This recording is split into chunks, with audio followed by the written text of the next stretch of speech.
말기 동안 이 아비담마에 대해서 같이 공부하기로 하겠습니다.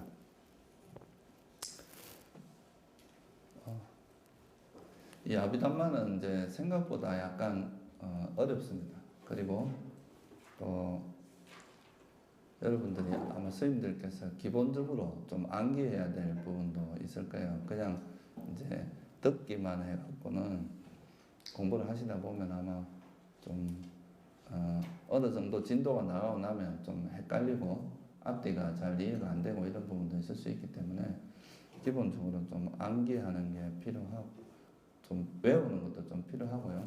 약간 시간을 투자해야 좀 이해를 할 수 있는 거라고 할 수 있어요. 그런 말 들어보셨죠? 유식 948년, 유식 3년 이런 말 들어보셨죠? 그래서 이 아비담마 구사론하고 여기서 이제 우리가 지금 공부하는 아비담마 하고 약간 이제 다릅니다. 아비담마 구사론은 이제 쉽게 말해서 북방의 아비담마다 이렇게 말할 수 있고요. 지금 오늘 우리가 이제 공부하려고 하는 거는 지금 현재 이제 남방 쪽에서 빨리어로 되어 있는 경전으로서 빨리어로 되어 있는 이제 추석서죠. 일종의 논서입니다, 이거는. 그러니까 경전이 아니라 이제 경전에 있는 내용을 체계적으로 정리한 논서죠. 그 중에 이제 하나를 공부하는 거라서 두 가지가 약간은 다른데 그 맥락은 거의 비슷하다고 보시면 됩니다. 이제 법의 분류라든가, 법에 접근하는 방식이나 이런 게 이제 조금 다르긴 한데요. 기본적으로는 거의 비슷하다고 보시면 되고, 그리고 이제 이 북방 아비담마 같은 경우는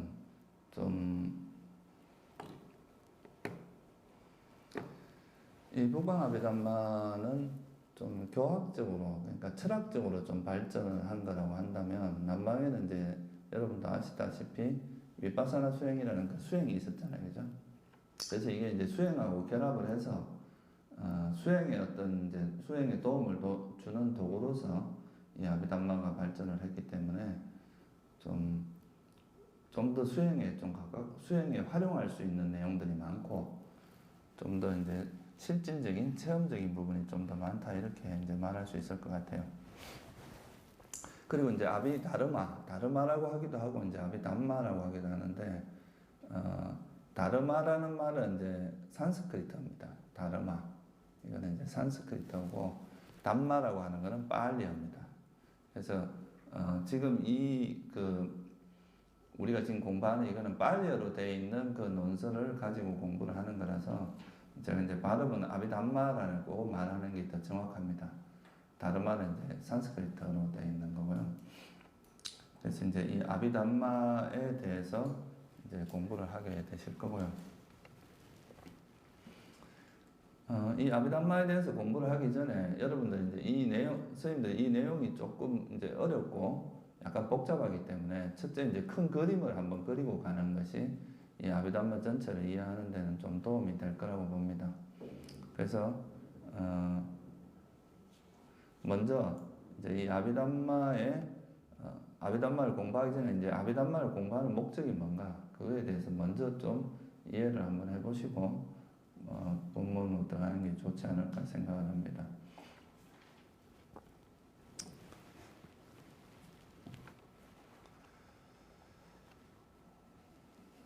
저기 보면은 이제 불교의 목적에 대해서 이제 이야기를 해놨는데 우리가 이제 대승기신론이라든가 대부분의 이제 우리가 불교에서 이야기하는 게 이 불교에서 추구하는 건 다들 아시다시피 이제 괴로움을 소멸하고 완전한 행복을 실현하는 거다 이렇게 말할 수가 있죠. 그래서 우리가 보통 이고덕락이라고 보통 이야기를 하죠, 그죠? 괴로움을 여의고 구경락을 이제 얻는 것이다 이렇게 이제 이야기를 하는데, 근데 여기서 행복이라고 하는 것에는 이제 두 가지 형태로 또 이야기를 할 수 있습니다. 우리가 이제 일시적인 행복과 이제 영원한 행복 이렇게 말할 수가 있는데, 이 일시적인 행복은 또 두 가지로 이야기를 할 수 있어요. 하나는 이제 감각적 욕망을 통한 행복이 있어요. 우리가 일반적으로 이제 사람들이 행복이라고 생각하는 거는 이 감각적 욕망을 통한 행복이죠, 그죠? 그러니까 뭐 오욕락을 즐기는 일반적으로 범부들은 이 오욕락 그러니까 이제 이 감각적 욕망을 통한 행복밖에 모릅니다. 그런데 이제 그 부처님께서는 이 감각적 욕망과는 다른 형태, 다시 말하면 이 감각적 욕망으로부터 벗어남으로써 또는 떨쳐버림으로써 일어나는 그 행복, 그거를 이제 말씀을 하셨는데 그 감각적 욕망을 벗어남으로써 일어나는 그 행복을 우리가 이제 뭐 버림으로서 오는 행복, 떨쳐버림에서 오는 행복, 뭐 이렇게 이야기를 합니다. 이거는 오직 수행자만이 경험할 수 있는 그런 이제 행복이다. 그래서 이제 일단은 감각적 욕망에서 벗어나서 이제 감각적 욕망을 버림으로써 오는 행복, 이거에 대해서 이제 여러분들이 스님들이 관심을 가져야 되고, 또 이 떨쳐버림 쓰면서 오는 이 행복도 두 가지로 또 나눌 수가 있어요. 이거는 이제 예를 들면 삼매, 여러분들이 삼매, 선점 이렇게 이야기하죠. 그 삼매에 드는 것도 삼매에 들게 되면 이게 이제 전형적으로 떨쳐버렸으면서 오는 행복입니다.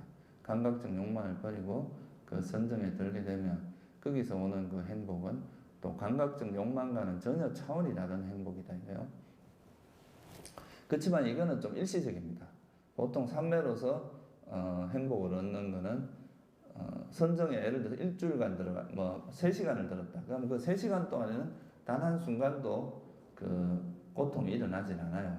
괴로움이 일어나지 않고 완벽한 행복의 상태에 들어가는데 그 선정에서 나오고 나서 또 이제 일상생활을 하다 보면 다시 이건 괴로움이 발생할 수 있다. 번뇌가 다시 일어날 수 있고.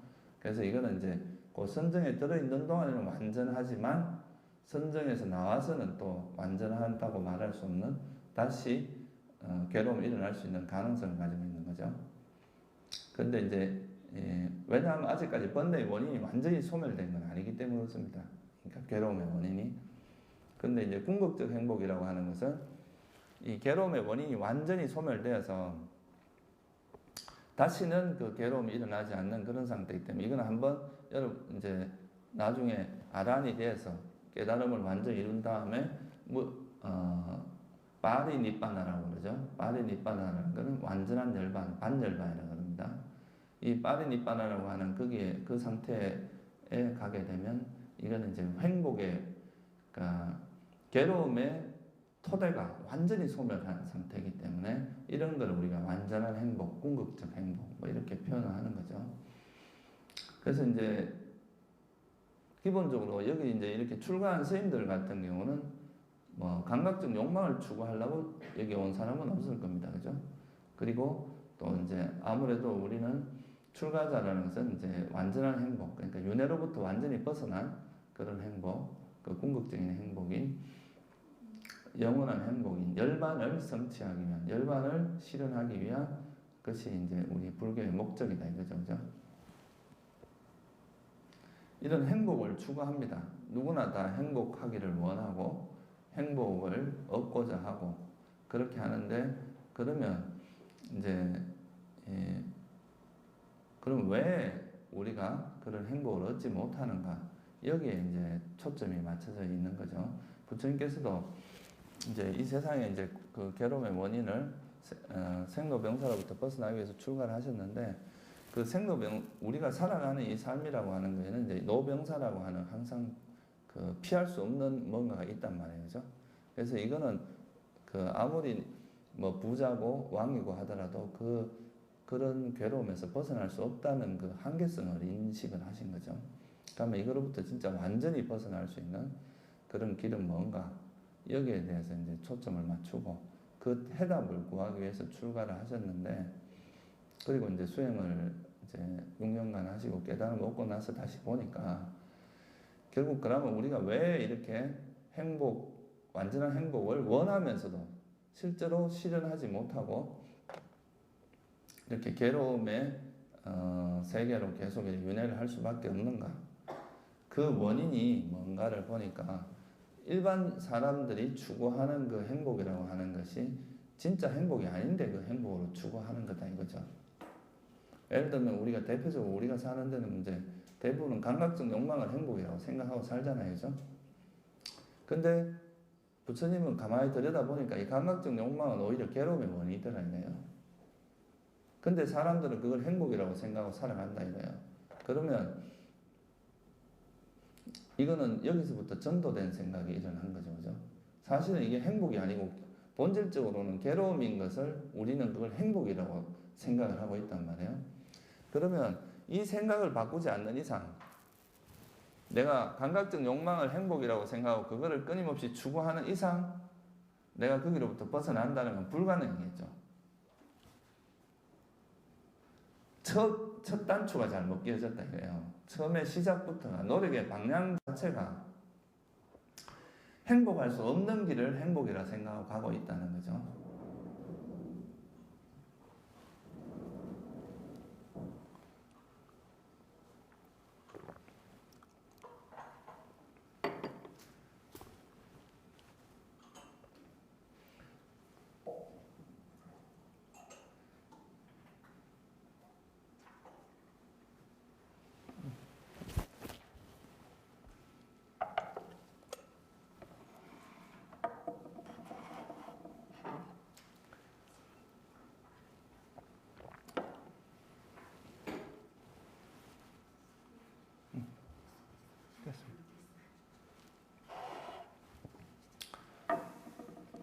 그래서 이제 여기서 이런 전도된 인식이라고 하는 이거는 진리를 모르기 때문에 일어나는 거다. 그러니까 우리가 시작할 때부터 첫 단추가 이제 잘못 끼어졌다고 보는 거죠. 이 부분은 이제 앞으로 좀 더 자세히 이야기하게 될 겁니다. 그냥 지금 이번 시간에는 좀 전체적인 개요를 한번 살펴보는 거니까 제가 자세한 설명은 생략하겠습니다.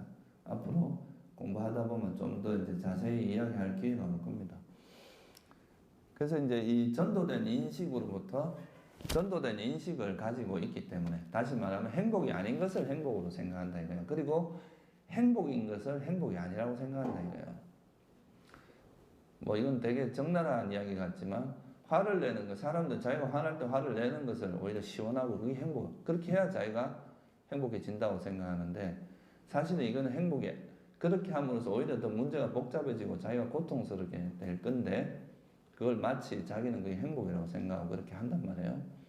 이런 이제 왜곡된 이해가 바탕이 되어 있고 이거를 이제 부처님께서는 이런 진리를 모르는 것, 진리에 대해서 모르는 것을 어리석음이라고 표현을 한 거죠.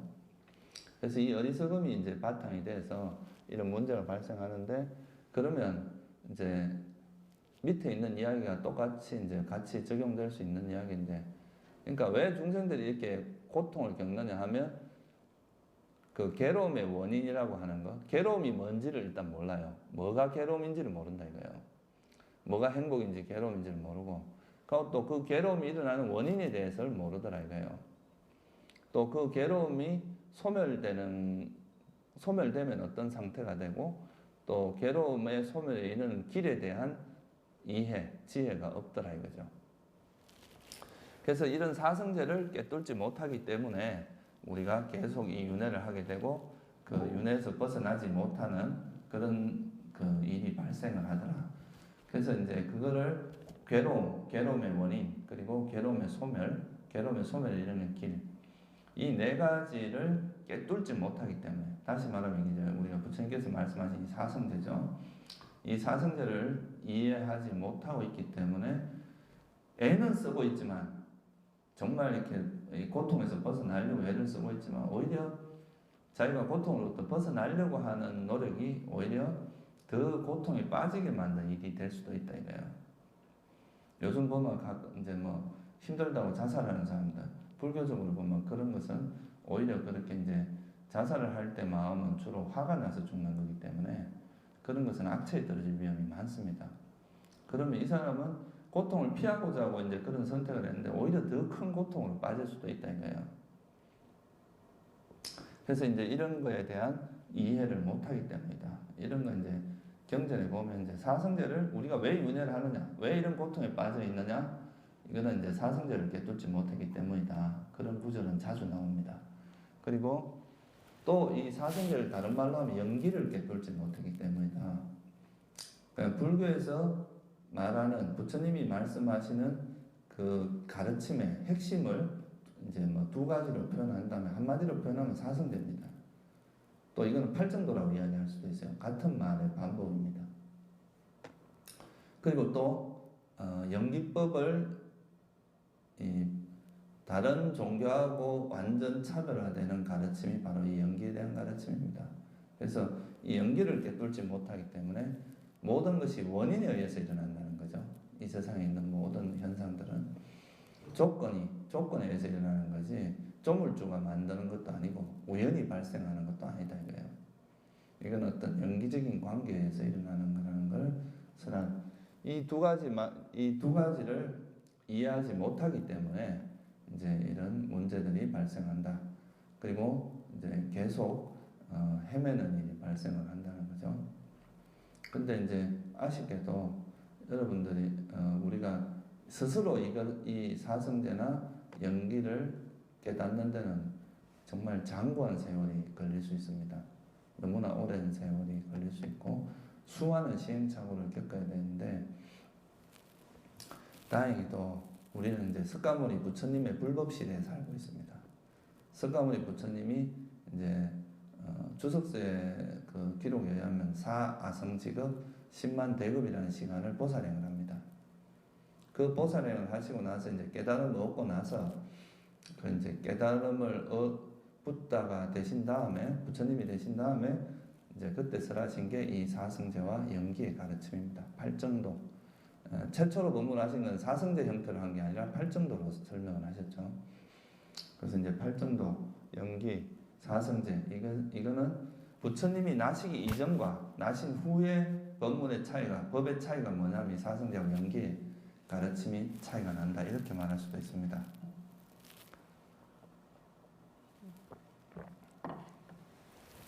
그러니까 어떻게 보면 이제 불교 가르침의 가장 큰 핵심이 바로 뭐냐라고 한다면 그거는 바로 이 연기의 가르침과 이 사성제의 가르침이 핵심이다.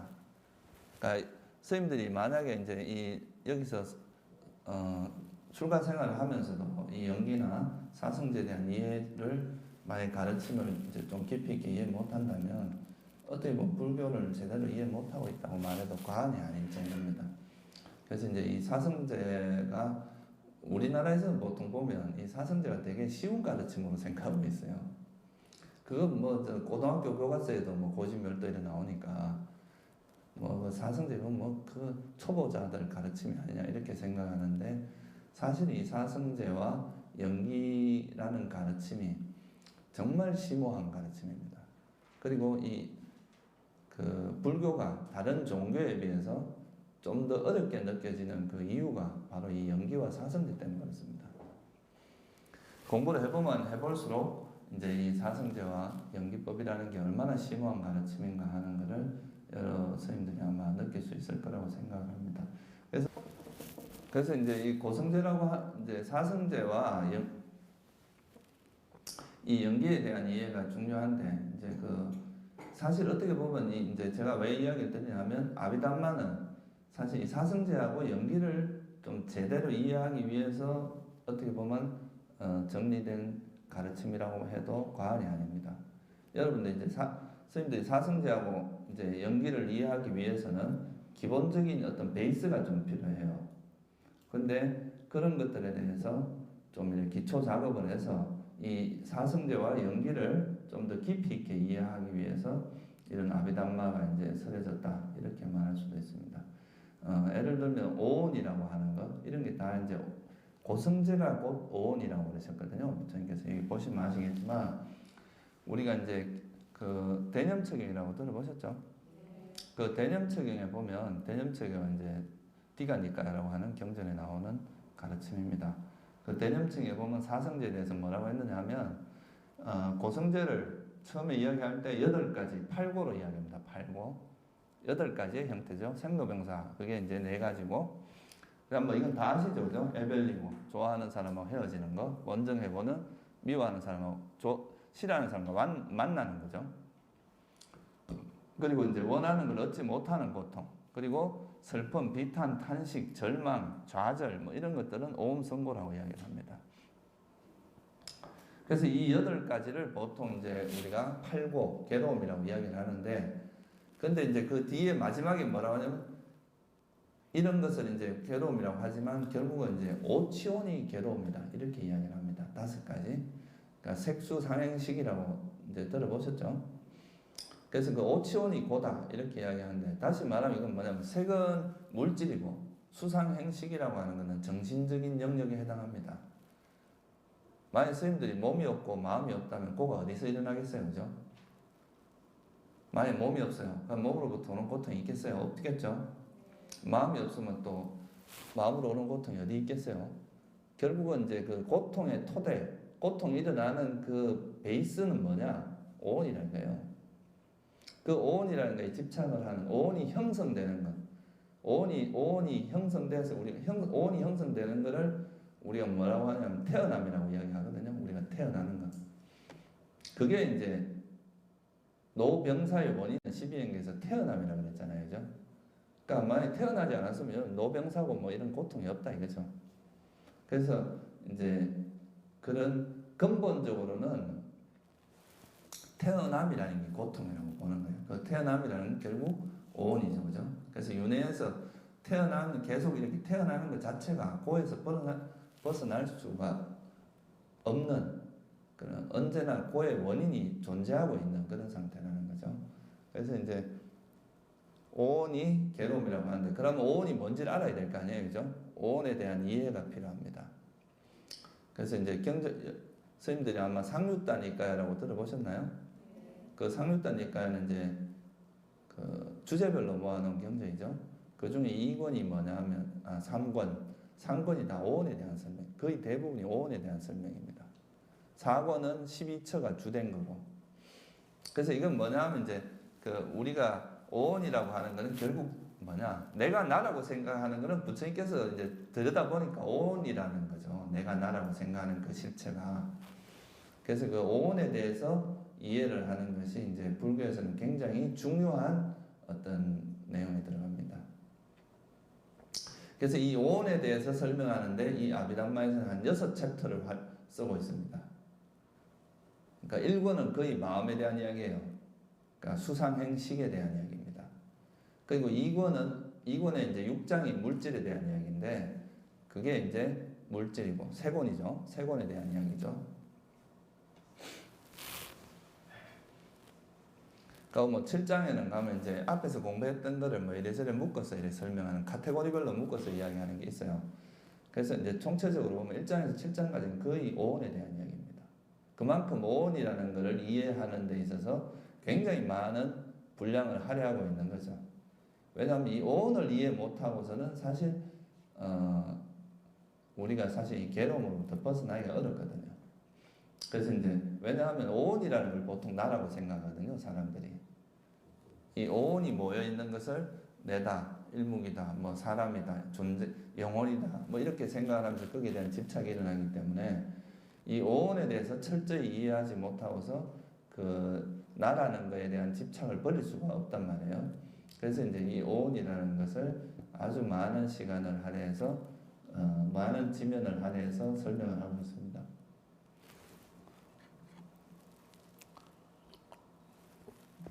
그리고 이 고성제라고 하는 거는 이제 괴로움의 진리인데, 이 괴로움의 진리에 대해서 이제 우리가 보통 제가 이제 사람들 만날 때 제일 많이 듣는 질문 중에 하나가, 난 사는 게 행복한데 왜 그 괴로움이라고 하느냐, 이런 이야기 많이 하거든요. 난 지금 충분히 행복하다 이거죠, 그죠? 근데 그런 거는 이제 세속인들이 보통 누리는 즐거움은 다 감각적인 즐거움인데, 그런 것들은 무상하기 때문에 오는 괴로움을, 그 행복한 순간은 있지만 이거는 너무나 짧고, 이것이 이제 사라지면 그것이 상실됐을 때 오는 괴로움이 있다 이거예요. 그래서 이제 감각적 욕망으로 인한 행복은 본질적으로 결점이 많다 이거예요. 그래서 이걸 행복이라고 보기 어렵다는 거죠. 그래서 이 불교에서 말하는 이 괴로움이라고 하는 뜻은요, 단순히 고통을 의미하는 개념이 아닙니다. 이거는 영원하지 않고 변하고 무상하기 때문에 본질적으로 오는 괴로움이다. 무상함이라는 것은 확정적이지 않고 불안정성을 가지고 있거든요. 항상 불안하다 이거예요. 부처님께서 그랬거든요. 출가하기 전에. 내가 영원히 젊음 유지된다면 난 출가 안 하겠다 그랬어요. 내 영원히 안 아픈 건강한 몸이 유지된다면 난 출가 안 하겠다. 영원히 죽지 않는다면 출가하지 않겠다 그랬어요. 이 변화 무상하다는 것은 끊임없이 뭔가 변화의 소지가 있기 때문에 지금 내가 현재 행복하다고 해도 그거는 변할 수 있는 가능성을 항상 가지고 있기 때문에 본질적으로 완전한 행복이라고 할 수는 없다는 거죠. 그래서 여기서 말하는 행복은 괴로움은 무상함 때문에 일어나는 본질적인 괴로움을 이야기한다는 걸 좀 이해를 하시면 좋을 것 같아요. 이것도 아마 나중에 한번 제가 한 번 더 설명을 드릴 기회가 있을 거라고 봅니다. 그래서 원래 두카라는 의미가 두라는 것은 비열하다고 뜻이고 카라는 것이 비었다는 뜻입니다. 그래서 이 두카라는 말은 이제 여기 보면 알겠지만 위험이 많은, 그러니까 이 오온이라고 하는 것은 어떤 병균에 노출되어 있고 여러 가지 번뇌에 노출되어 있어서 위험이 항상 도사리고 있다 이거예요. 그리고 이 속에는 영원함이라든가 자아라든가 아름다움이라고 하는 그런 것이 없다, 비었다. 그래서 이거는 두카다 이렇게 이야기하는 거죠. 그래서 이 두카라는 것은 어떻게 보면 무상하기 때문에 오는 괴로움을 이야기하는 거다. 그러니까 그 자체가 괴로움인 것도 있어요. 그렇지만 일반적으로는 이제 무상하기 때문에 오는 괴로움을, 그러니까 이 괴로움의 의미가 조금 더 단순한 의미가 아니라는 걸 좀 이해하시면 좋을 것 같아요. 그래서 오온이라는 게 형성되면 우리가 태어남이 있으면 지금 그 태어남이 있다는 그 자체가 가지고 있는 본질적인 그 결함, 부족함 그런 거를 우리가 괴로움이라고 한다 이렇게 보시면 될 것 같고요.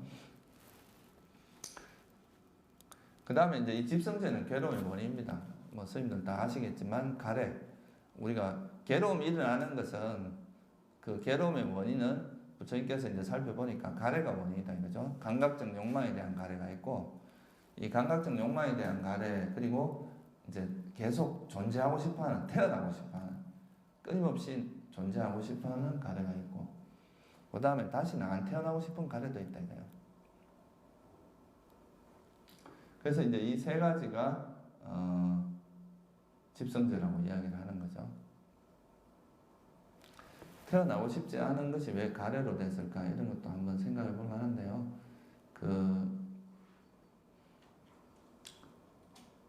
부처님 가르치면 내가 업이 남아 있으면 내가 태어나고 싶지 않다고 해도 안 태어나지는 게 아닙니다. 태어나야 돼요. 그러니까 내가 다시 태어나기 쉽지 않다고 자살을 했다고 해서 안 태어나지는 게 아니라는 거죠. 업이 남아있는 한은. 그러면 이건 뭘 의미하느냐? 그냥 열망일 뿐이다 이 말이에요. 내가 태어나고 싶어 하지 않는 것은 여러분이 아라한이 돼서 번뇌를 소멸하지 않는 이상 태어날 수밖에 없다 이거예요. 그러면 내가 안 태어나고 싶다고 하는 건 하나의 가래일 뿐이지 그 실제로 그래 되지는 않는다. 그래서 이걸 가래라고 이야기하는 겁니다. 이제 실제로는 그런 열망에 불과하지 실제 사실은 그래 안 된다 이거죠, 그죠? 그래서 이제 가래가 이제 괴로움의 원인인데 여기서 이제 주목할 거는 뭐냐 하면 우리가 괴로움의 원인을 부처님께서는 돈이 없어서 괴롭다, 또는 못생겨서 괴롭다, 또는 집이 없어서 괴롭다, 음식이 없어서 이렇게 말하지 않고 뭐라고 이야기했어요? 가래다 이거예요, 그죠? 이거는 어떤 바깥 대상이 중요한 게 아니라 우리 마음이 훨씬 중요하다는 걸 의미하는 거죠. 그죠? 내 마음에 있는 그 어떤 뭔가를 계속 끌떡대고 추구하는, 아까 말한 감각적 욕망이 그런 거거든요. 뭔가를 끌떡거린단 말이에요. 더 좋은 집, 더 좋은 차, 이렇게 우리가 음악을 듣고 싶고, 맛있는 음식을 먹고 싶고, 잠을 많이 자고 싶고, 명예를 얻고 싶고, 이런 것들은 다 감각적 욕망을 바탕으로 하고 있는데, 사실은 그런 것 때문에 괴롭다는 거예요. 지금 우리가 처한 환경에서 사실은 그런 것을 놓고 보면 그렇게 부족한 것도 없는데 단지 이런 것들이 계속 갈구가 일어나기 때문에 괴롭게 느껴진다는 거죠. 사실 우리가 지금 경제적으로 많이 발전했지만 옛날에 시골에서 살 때보다 행복 지수가 높아졌다 이렇게 말하기는 어렵겠죠. 상대적으로 박탈감이 많은 거예요. 우리가 남들이 잘 나가는 그런 사람을 TV에서 자꾸 보다 보면 나하고 자꾸 비교를 해가지고 내가 못났다고 생각해요. 자기가 살아가는 것도 사실은 충분히 뭐 살아가는데 별 지장도 없고 충분히 만족하며 살 수도 있는데도 그렇게 된다 이거죠. 그래서 이 집성제에서 이야기하고자 하는 것은 괴로움의 원인이 밖에 있는 게 아니라 우리 마음에 있다는 걸 이야기하는 겁니다. 그래서 이 마음에서 특히 뭔가 밖에서 얻으려고 하는 그것이 이제 문제다 이거예요. 근데 부처님은 그래서 이런 거는 이제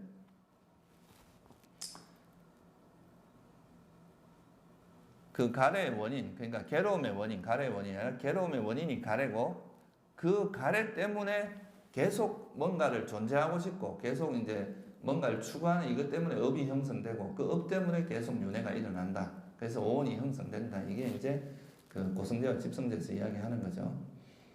여러분들이 가래가 있는 한은 이제 그것에 가래 때문에 뭔가 행위가 일어납니다. 의도적인 행위가. 그 행위가 일어나면 그게 업이 되죠. 그 업이 되는 것이 있으면 업이 있으면 또 태어남이 있어요. 그게 고성제입니다. 오온이 형성되는 게 고성제잖아요. 그래서 이제 그런 끊임없는 윤회의 과정을 거친다는 것이 고성제하고 집성제에서 이야기하는 거죠. 그러니까 이거는 이제 집성제가 원인이 돼갖고 고성제가 일어난다. 이건 나중에 연기법에서 이것이 있으면 저것이 일어난다고 하는 그 순간을 의미합니다. 그래서 이거는 이제 나중에 8장에서 좀 자세히 배우게 될 겁니다. 그러니까 이제 그림만, 이제 전체 그림만 한번 그려보세요.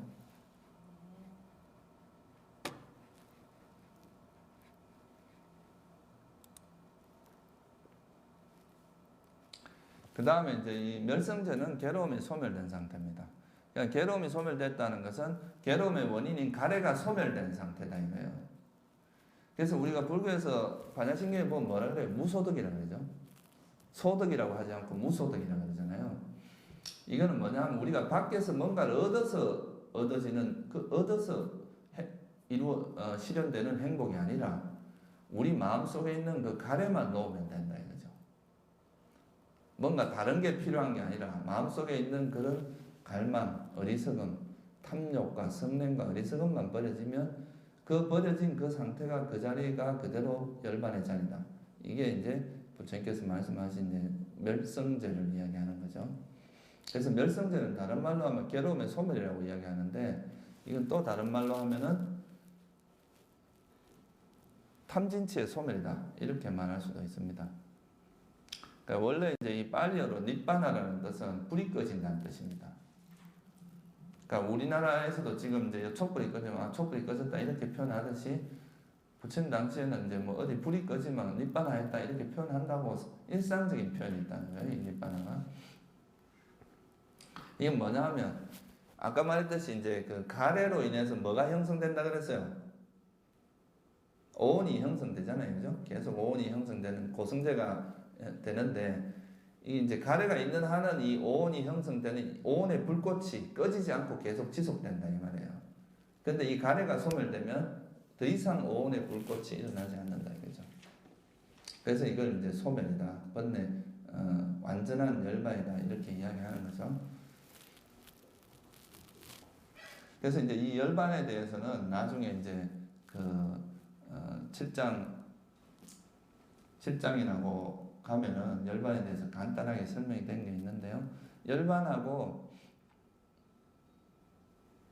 이제 일반 그 우리가 법하고의 특징은 차이는 우리가 보통 오온은 유의법이라고 이야기를 합니다. 오온은 유의법이란 말 들어보셨죠? 건강경에도 나오잖아요. 유의라는 건 뭐냐면 그게 이제 팔리어로는 쌍카라는 뜻이에요. 쌍카라. 쌍카라가 뭐냐면 조건에서 만들어졌다 이 말이죠. 조건에 의해서 형성이 됐다. 여러분 우리 몸도 과거의 업과 가래 이런 거에 의해서 만들어진 거다 이거예요. 우리 몸이 형성된 거다. 그래서 이렇게 형성된 것의 특징은 무상고 무아의 특징을 가지고 있습니다. 그런데 이 그 열반이라고 하는 것은 형성되지 않은 법이라고 경전에 나옵니다. 그러니까 형성됨이 없는 조건에서 형성된 것이 아니다 이거예요. 그래서 이거는 무상하지는 않습니다. 영원합니다. 그러니까 열반에 그러니까 이건 무슨 말이냐면 예를 들어서 스님들이 수행을 열심히 해서 이제 열반을 실현했어요. 근데 다시 중생으로 돌아올 수 있겠어요, 없겠어요? 그러면 이거 수행할 이유가 별로 없잖아요, 그죠? 막 열심히 놀아버리지. 뭐 수행을 하겠어요, 그죠? 근데 이제 열반을 실현하면 그게 이제 다시는 중생으로 돌아오지 않는 그런 상태가 되기 때문에, 그러니까 더 이상 오온이 형성되지 않는단 말이에요. 다시는. 그런 상태가 되기 때문에 이걸 우리가 열반이라고 하는데, 그러면 이거는 영원할 수밖에 없겠죠. 그러니까 여기는 깨끗합니다. 상락정이라고 이야기를 합니다. 근데 우리가 이제 대성열반경에서 보면 상락아정이라고 그러죠, 그죠? 근데 이제 초기불교에서는 삿배 담마 안았다라는 표현이 있어요. 모든 법은 무하다 이거예요. 그러니까 지금 이 불교에서 말하는 이 열반의 상태는 어떤 실체론적으로 말하는 게 아니에요.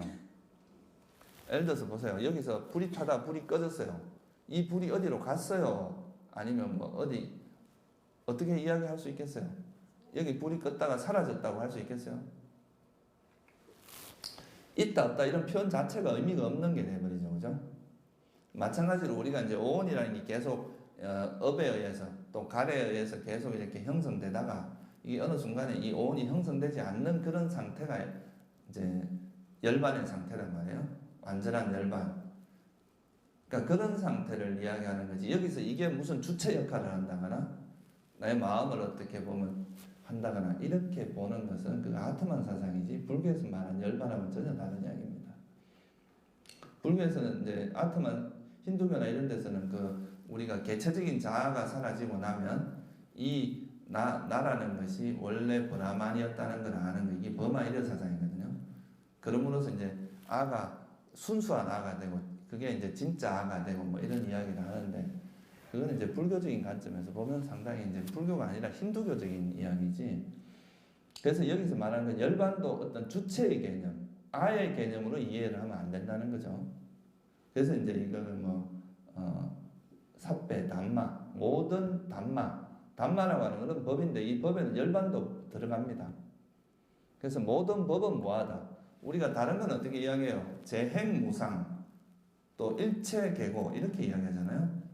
근데 법은 재법무하라고 합니다. 이 법에는 열반도 들어갑니다. 근데 재행이나 일체라는 말에는 오온을 이야기합니다. 오온은 무상하고 고지만 이제 무상고 무하가 다 적용되는 열반은 무상하고 무상은 아니고 고는 아니지만 무하는 같이 적용이 됩니다. 열반도. 그래서 이 초기 우리가 불교에서 말하는 열반이라는 상태는 그냥 오온이 더 이상 형성되지 않는 그런 상태를 이야기하는 거지 어떤 실체론적으로 이해를 해서는 안 된다는 거죠.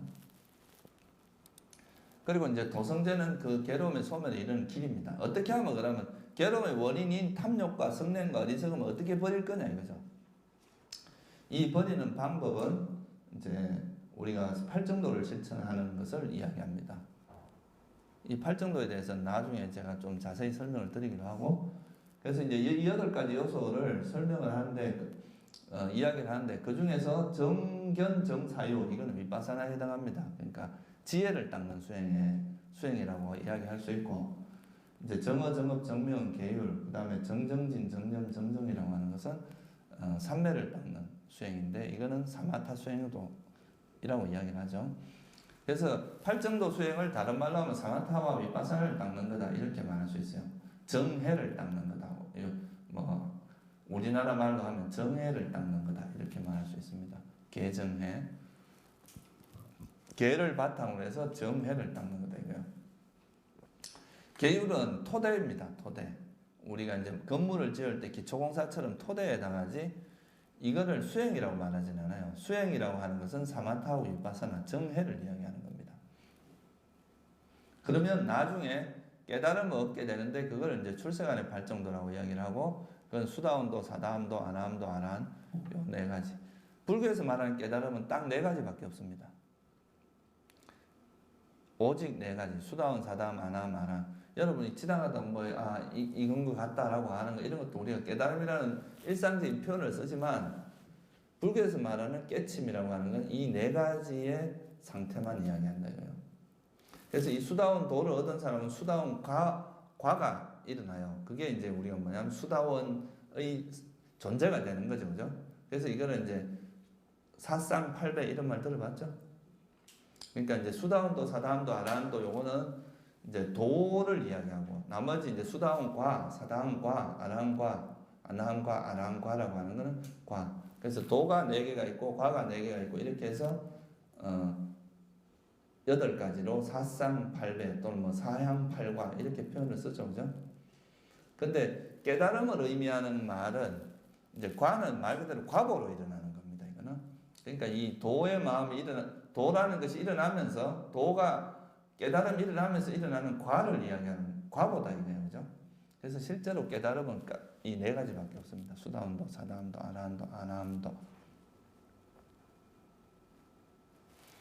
근데 요즘은 뭐 한 일주일간 뭐 수행하고도 깨달았다 그러고 이제 막 그런 경우가 있는데 그런 것은 이제 불교에서 말하는 그런 깨달음의 수준을 이야기하는 건 아닙니다.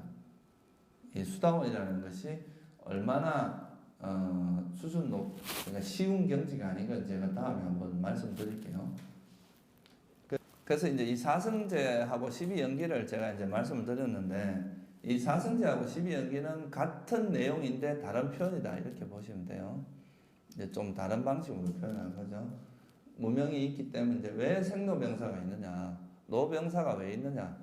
부처님께서 이제 깨달음 얻고 이거를 관찰을 해보니까 늙고 병들고 죽어가는 이런 게 있는 이유는 안 태어났으면 이런 게 없다는 거예요. 태어났기 때문이다 이거죠, 그죠? 그래서 그 태어나면 왜 일어나냐, 업 때문이다 이거예요. 여기서 말하는 이 유라는 것은 업을 이야기합니다. 업. 이건 다음에 12연기 할 때 좀 더 자세히 공부하기로 하고.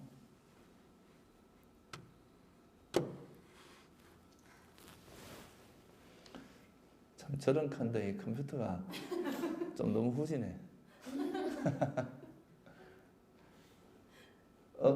업이 있기 때문에 이제 생이 있고 또 업은 왜 일어나냐, 치착 때문이라는 거예요. 가래, 치착. 그러니까 이건 쉽게 이야기하면 스님들이 만약에 뭔가를 갈망을 합니다. 뭔가 내가 이루겠다고 하는 그런 열망이 있어요. 그러면 그 열망에 맞는 어떤 행위가 일어나겠죠. 그죠? 열망에 맞게 어떤 행위를 할 거 아니에요. 그거 2개가 잘 결합이 되면 어떤 결과로서 이런 게 일어나는 것처럼 이 업은 일종의 의도적인 행위를 이야기하고 그거에 대해서 그 밑뿌리에서 그거를 받쳐주는 것은 가래와 치착이다 이거예요. 그럼 가래는 왜 일어나냐? 느낌이 있기 때문이다 이거예요. 우리가 어떤 거에 대한 느낌이 있기 때문에 가래가 있대요. 만약에 즐거운 느낌이 일어나면 무슨 가래가 일어나겠어요? 계속 유지하고 싶은 그런 가래가 일어날 거고, 괴로운 느낌이 일어나면 사라졌으면 좋겠다는 그런 가래가 일어나겠죠. 이게 이제 비존재에 대한 가래가 되겠죠. 그런 거는. 그래서 이제 그 느낌이 있고, 그 느낌은 감각 접촉이 있기 때문에 그런다. 우리 육건이 없다면 이런 느낌을 느낄 수가 없다는 거죠. 그리고 이제 그러면 이 육천은 왜 생기냐? 물질과 마음이 있기 때문이다 이거예요. 이 몸과 마음이 없으면 이런 육체가 생길 수가 없겠죠, 그죠? 그리고 육체가 생기면, 근데 사실은 실제 내용은 이거보다 훨씬 복잡합니다.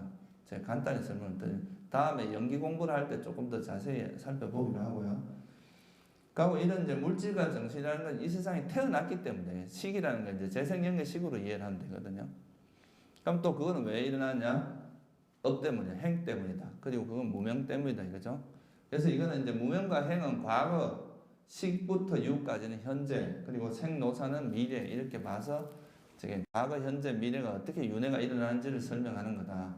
또는 2번째 전생, 첫 번째 전생, 또는 현재 이렇게도 말할 수 있겠죠. 그건 이제 일단 3세에 걸쳐서 일어나는 그 이제 윤회의 과정을 설명하는 건데, 여기서 보면 무명 때문에 생노사가 있다.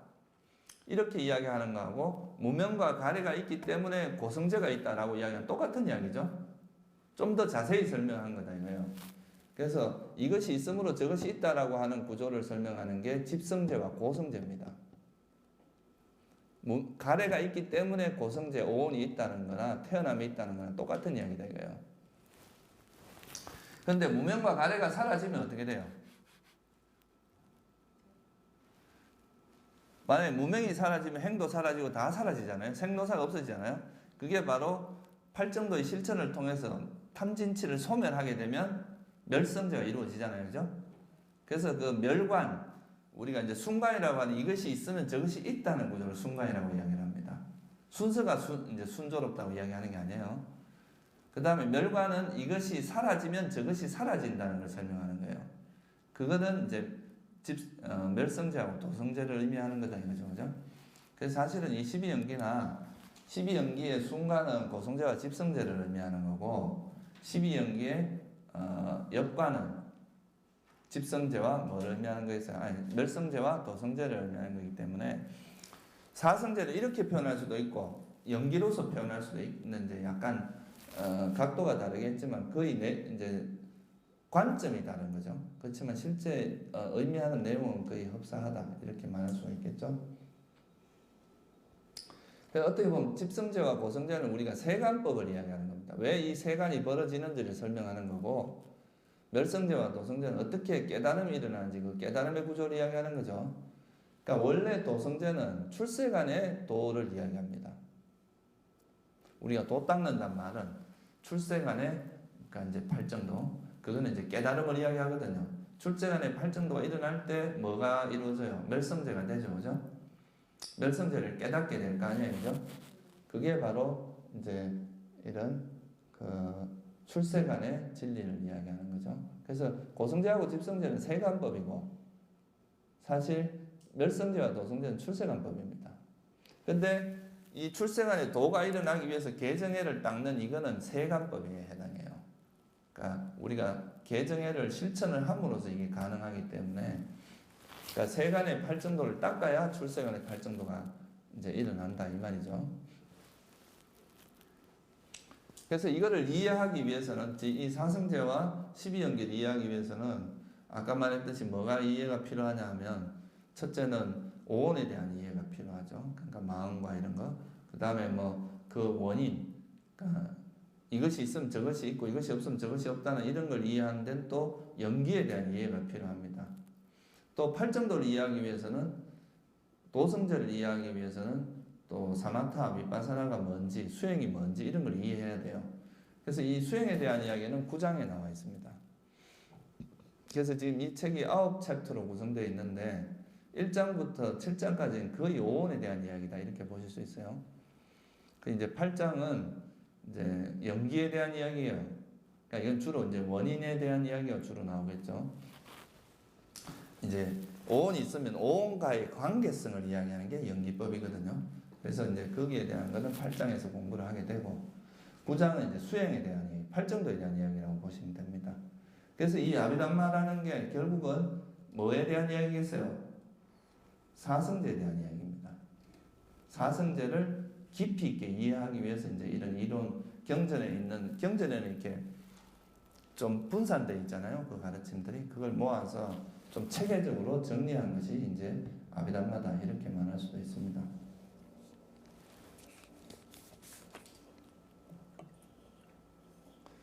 실제로 이제 깨달음을 얻는다는 것은 불교에서 말하는 깨달음이라는 건 뭐냐 하면 사성제를 철저히 깨뚫어 안다. 사성제에 대해서 완벽하게 이해를 하면 그게 수다원의 시작입니다. 정견이 이제 부처님께서 정견을 뭐라고 설명하시냐면 사성제에 대한 이해를 정견이라고 했거든요.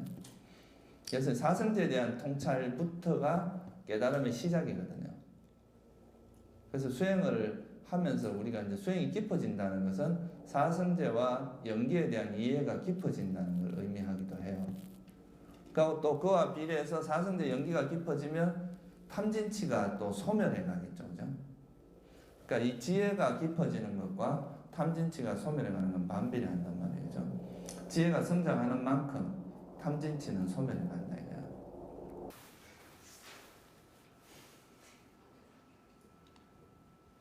그래서 이제 개념과 법이라고 하는 것을 이제 이해하는 게 이제 아비담마에서 되게 중요해요. 그래서 지금 아비담마라고 할 때 이 담마가 법이잖아요, 그죠?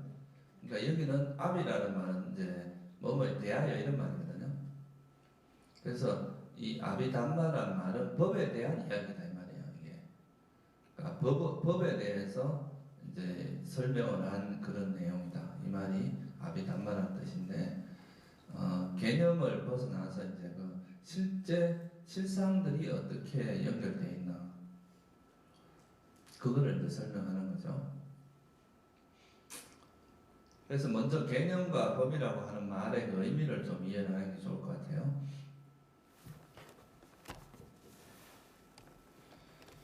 이 개념은 좀 이제 우리가 일반적으로 말하는 이제 그 언어라고 생각을 하시면 됩니다.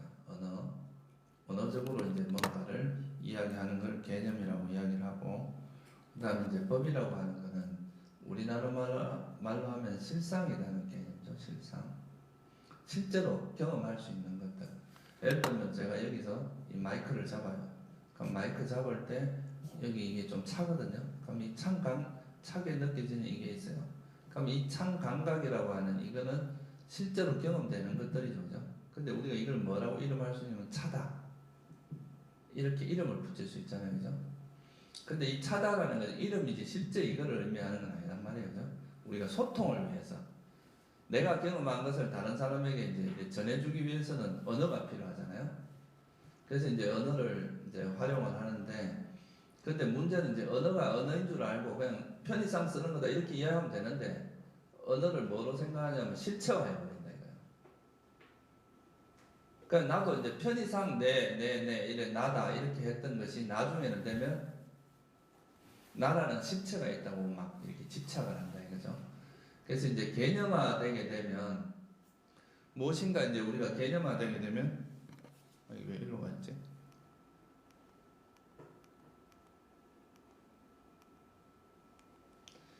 이 개념이 되게 되면 그 편의상 우리가 이제 언어를 소통할 때는 되게 편한데, 또 그게 잘못되면은 하나의 실체화돼서 그것이 우리 인식을 가리는 역할을 한다 이거예요. 왜곡시키는. 대표적으로 그렇잖아요. 우리가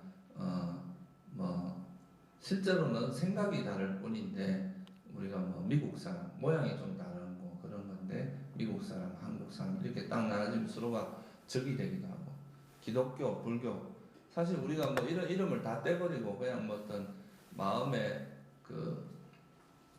그냥 한 개인으로 만나면 충분히 친해질 수도 있는 건데, 내가 이렇게 불교도 기독교 이렇게 딱 서로가 대치되기 시작하면 그게 또 서로가 싸우면 다투는 원인이 되기도 하잖아요. 그죠?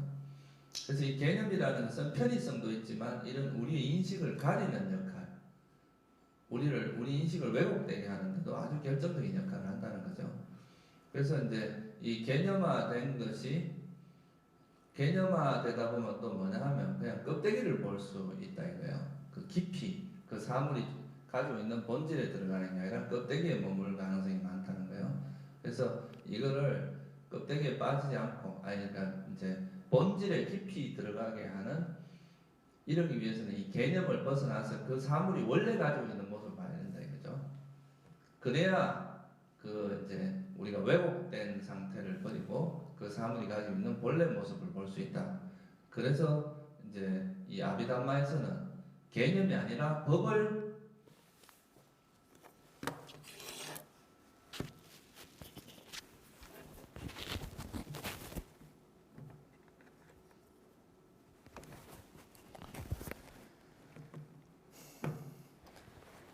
개념이 아니라 이제 법을 가지고 이야기를 한다는 거예요.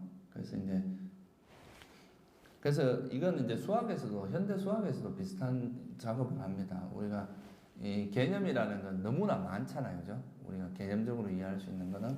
근데 이거를 그 중에서 이제 공통된 성질들을 이렇게 추출해서 이러한 성질을 가진 것은 이거라고 하자 이렇게 말하는 거. 이렇게 하면 이 우주상에 존재하는 거는 요러한 요런 것들의 집합일 뿐이다 이렇게 말할 수 있잖아요. 지금 물리학에서도 이제 양자 물리학 같은 데서는 보면 기본 입자라고 하는 게 있어요. 그러니까 그런 기본 입자들이 열 몇 가지인가 있어요. 그 열 몇 가지의 결합으로 물질이 이루어져 있다 이렇게 설명을 한단 말이에요. 그러면 우리가 이 세상에 있는 물질은 무궁무진하게 많잖아요, 그죠? 근데 요 아주 기본적인 입자들을 먼저 이야기하고 요것들의 결합이고 이 기본 입자들이 이러한 성질을 갖고 있다 이렇게 하면 그 접근하기가 굉장히 쉽겠죠, 그죠?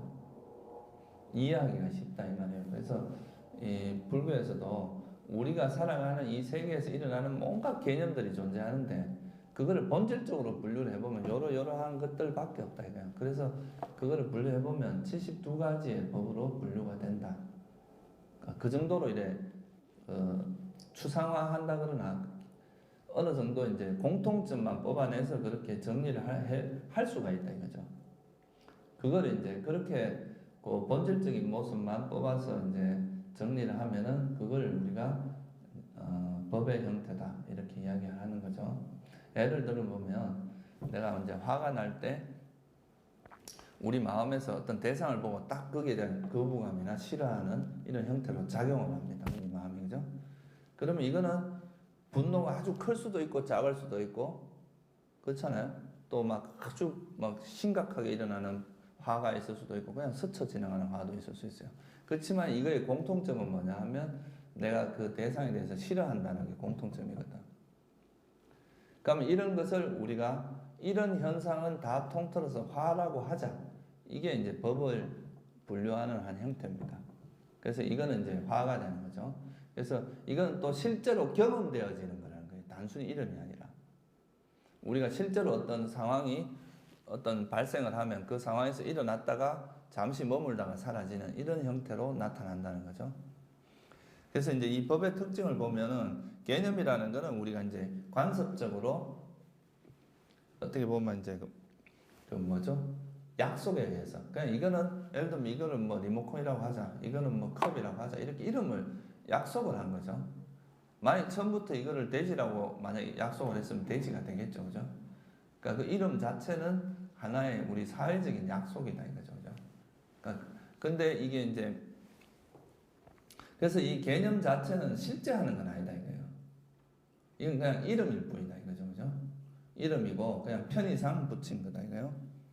근데 이 법이라고 하는 것은 예를 들어서 지금 이 컵에서 이게 내가 만지면 거칠거칠한 이런 성질들은 내가 이거를 뭐 거침이라고 이름을 붙이든 안 붙이든 이 현상은 실제로 존재하고 그 실상은 경험되어지는 거잖아요. 그죠? 이름을 붙이거나 안 붙이거나 별 관계 없단 말이에요. 이거는. 이런 것은 이제 우리가 실상이다. 실제 존재하는 거다. 그리고 이건 법이다. 이렇게 이야기를 합니다. 그래서 여기서 말하는 법이라고 하는 것은 자기의 나름대로의 고유 성질을 갖고 있고 그리고 그것이 어떤 이름을 붙이거나 안 붙이거나 존재하는 어떤 실제 모습 그걸 이야기한다는 거예요. 그리고 이거는 그 전도된 게 없다. 왜냐하면 전도됐다는 우리가 개념에서 전도되는 게 많단 말이에요. 다 인식에 의해서 전도된단 말이에요. 실제로 내가 편의상 사람이라고 붙이지만 이 사람이라고 하는 실체가 있는 건 아니다 이 말이에요. 우리가 자동차를 예를 들어 보면은 이 자동차라고 이름을 붙이고 있지만 그 실상의 모습은 어떤 거냐 하면 뭐예요? 그냥 엔진이 굴러가고 엔진의 동력이 바퀴로 전해지고 그 바퀴가 굴러가고 있는 그게 실제 모습이잖아요. 그죠? 근데 우리는 이걸 이름 말할 때 뭐라 하면 차가 간다. 차가 가고 있다. 이렇게 표현을 한단 말이에요. 그죠? 차라고 하는 실제가 뭐가 있다기보다는 그러니까 이걸 이름으로 차라고 한 거고 실제는 엔진이 움직이고 그것이 그 수많은 부속들의 결합에 의해서 그 각자 자기 역할을 하고 있는 그런 모습이다 이거예요. 그죠? 그런 것처럼 이제 우리가 보통 이 세계, 물질 세계나 정신 세계도 그 다양한 이름이 붙여져 있지만 실제 그것이 존재하는 모습은 이런 것들로 이루어져 있다 하는 그 어떻게 보면 제일 이제 원초적인 성질들. 더 이상 뭐 옛날에 그 이제 우리가 물리학에서 원자라는 걸 이야기했잖아요, 그죠? 쪼개고 쪼개다 보면 더 이상 이제 쪼갤 수 없는 자기만의 고유 성질을 갖고 있는 더 이상 쪼개지지 않는 거라고 해서 원자라고 했거든요. 근데 뭐 지금은 그게 이제 하다 보니까 다 쪼개진다는 걸 이제 밝혀졌죠. 그렇긴 한데 이제 그와 비슷하게 우리가 이 세상에 있는 현상도 실제로 이렇게 좀 이렇게 분석을 해보면 이렇게 우리는 그냥 두리뭉실하게 이렇게 이야기하고 있지만 그 내용을 정확하게 이렇게 분석을 해보면 이러한 것들의 이제 모임이다. 그런 것을 우리가 법이라고 한다 이거죠. 그래서 이거는 정리를 하자면 이제 전도가 없고 여기 전도라고 하는 건 이제 빨라서라고 이야기하는데 우리가 반야신경에서 전도몽상이다 이런 말 하잖아요, 그죠? 전도됐다는 거에 대표적인 게 아가 없는데 아가 있다고 생각하는 이게 전도된 생각입니다. 이게 전도몽상이죠. 그러니까 영원하지 않은데 영원하다고 생각하는 거, 무상한 걸 영원하다고 생각하거나, 또는 괴로움인 것을 행복이라고 생각. 이런 게 이제 전형적인 전도된 모습이다 이거예요. 그런데 이제 이 법의 실상을 보게 되면 그 실상에는 우리가 개념이 묻혀지면서 이제 이거를 왜곡이 일어나는데 그 실상을 보면은 그런 게 없다는 거예요. 그러니까 있는 그대로의 모습이기 때문에 이거는 그냥 사물이 존재하는 그 모습을 그대로 보는 거기 때문에 그런 게 없다. 그래서 이제 아비담마는 이런 개념적인 것에 대해서 관심을 가지는 게 아니고 이 법에 대한 관심입니다. 그래서 우리가 사는 세상 또는 우리 이 세상에 있는 모든 것, 이거는 이제 부처님께서 일체는 오온이라고 말씀을 하셨어요. 그럼 이 오온이라고 하는 것이 세고는 몇 개의 법의 집합으로 말할 수 있겠는가? 이 법을 분류를 하는 거죠. 이런 건 이제 아까도 말했지만 제가 수학에서도 이게 원래 이게 되게 중요한 주제입니다. 세상을 분류하는 작업이에요. 예, 이 세상에 이제 뭐 이런 성질을 가지고 있는 이거밖에 없다 이렇게 탁 해버리면 그 세상을 이해하는데 굉장히 쉽단 말이에요, 그죠? 그래서 마찬가지로 이제 불교에서도 물질계는 이런 것들의 집합에 불과하다 하면서 만든 것이 법이에요. 그거에 대한 이제 그런 것들을 예를 들면 눈이라고 하는 것은 보는 성질을 갖고 있는 그런 물질 형태. 그러니까 사람이 달라요. 스님들도 여기 여러 스님들이 계시는데 내가 가진 눈이나 모양은 다 다르지만 그것이 하는 역할이나 작용은 똑같이 어떤 형상을 보는 작용을 하잖아요. 이런 것을 우리가 눈이라고 하는 법으로 이해를 한다 이거예요. 그러니까 그것이 가지고 있는 특징이나 역할이나 그런 건 똑같은 거죠. 모양은 달라, 형태나 이런 건 다르지만 그런 걸 이제 공통적으로 뽑아서 그런 걸 법이라고 분류를 한 겁니다. 무슨 말씀인지 이해가 되시죠? 그래서 이게 이제 물질이나 이제 이런 걸 분류를 해보면 이제 아비담마에서는 모든 이 세상에 존재하는 모든 것은 71가지 법으로 분류가 돼요. 얼마 안 되죠, 그죠? 이 다양한 세상을 71가지로 분류를 한다는 거니까. 그리고 이제 열반을 이제 한 가지 하면 72가지가 돼요. 근데 스님들은 5위 75법 이렇게 많이 배웠죠. 그건 이제 북방 아비담마 그렇습니다. 아비담마 구사론에서 법을 분류하는 책에는 5위 75법이에요. 근데 이 남방 아비담마에서는 4가지 카테고리를 가지고 72가지 법으로 분류를 합니다. 그러니까 이제 북방 아비담마에서 더 들어가는 것은 불상응행법이라는 게 있어요. 들어보셨죠? 불상응행법 이게 하나가 더 들어가면 5가지 카테고리가 돼요. 이제 물질이 있고 마음이 있고 마음 부수가 있어요. 그리고 열반 이렇게 해서 이제 무의법이죠. 이걸 4가지로 이야기하는데 여기에 물질이라고 보기도 어렵고 이제 마음이라고 하기도 어려운 그런 것을 불상응행법이라 그래가지고 분류를 해요. 그러면 5가지 형태가 되잖아요. 그렇게 해서 이제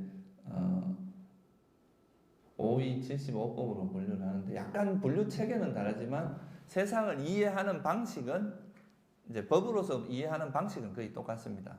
그리고 이거의 궁극적 목적은 뭐냐면 이 법들의 관계를 알고 이 실상은 나중에 이제 스님들이 이제 공부를 하면 이 실상이라는 것은 변한다는 게 이제 어떤 실상이라도 예를 들어서 내가 누구한테 화를 내는 이거는 화가 작용이 일어났다가 순간적으로 사라지잖아요. 실상은 우리 이름은 화가 났다. 화가 계속 지속되고 있다. 이렇게 말은 할 수 있지만 실제 화라는 그 작용은 순간적으로 일어났다 사라진단 말이에요. 다시 또 화가 재발하긴 해도 그것이 하나의 화라는 현상이 지속되는 건 아니다 이 말이에요. 그래서 이거는 이제 실상을 보게 되면 그 실상의 본질은 무상한 것이 본질입니다. 무상고 무아라고 하는 것이. 그래서 이런 걸 이해함으로써 내가 지금 우리가 개념적으로 이해할 때는 이것이 고정된, 예를 들면 나라고 생각하는 것의 본질을, 내가 나라고 생각하는 그 내용이 뭔가, 그 내용을 한번 들여다보자 이거예요. 근데 그 내용을 들여다보면 이런 물질과 정신의 법들이 결합된 거에 불과하다는 거예요. 근데 이 물질과 정신의 법을 들여다보니까 이것도 역시 법의 형태, 실상을 보니까 그 실상은 변하고 있더라는 거예요. 변하고 실체도 변하고 있기 때문에 실체라고 할 만한 게 없다는 거죠. 근데 우리는 그걸 개념적으로 그냥 나라고 하는 개념에 집착을 하고 있는데 실제 그 내용을 들여다보면 그냥 이런 물질이나 정신의 법들이 조합을 이루어서 그것들이 변하고 있는 것들에 불과하다 이거예요. 그래서 그거를 이해하면은 우리가 무아라는 공성, 우리가 무아 이런 걸 철저히 이해할 수 있고 연기도 이해할 수 있게 된다 이거예요. 그러니까 법을 어떻게 분류하든 간에 그 목적은 이거에 이제 내가 집착하고 있는 그 내용을 정확히 이해하고 그것이 본질적으로 무상하고 실체가 없다는 걸 이해함으로써 거기에 대한 집착을 버리는 데 있다 이거예요. 아까 그의 원인이 뭐라 그랬어요? 가래다 이거예요. 가래. 그래서 이 가래를 버리는데 그 목적이 있기 때문에 분류법이 좀 다르다고 해서 그게 그렇게 문제되지는 않는다 이 말이죠. 그 목적상으로 봤을 때는 그죠? 그건 우리가 똑같은 걸 이렇게 볼 수도 있고 이렇게 볼 수도 있는 분류는 이제 다양하게 가능하겠죠, 그죠? 예를 들면 유식에서는 5이100법으로 분류를 하거든요. 100가지 법으로 분류를 해요. 그러면 이게 잘못된 거가 하나가 그건 아니다 이거죠. 똑같은 원을 뭐 이렇게 나눌 수도 있고 이렇게 나눌 수도 있는 거 아니에요, 그죠?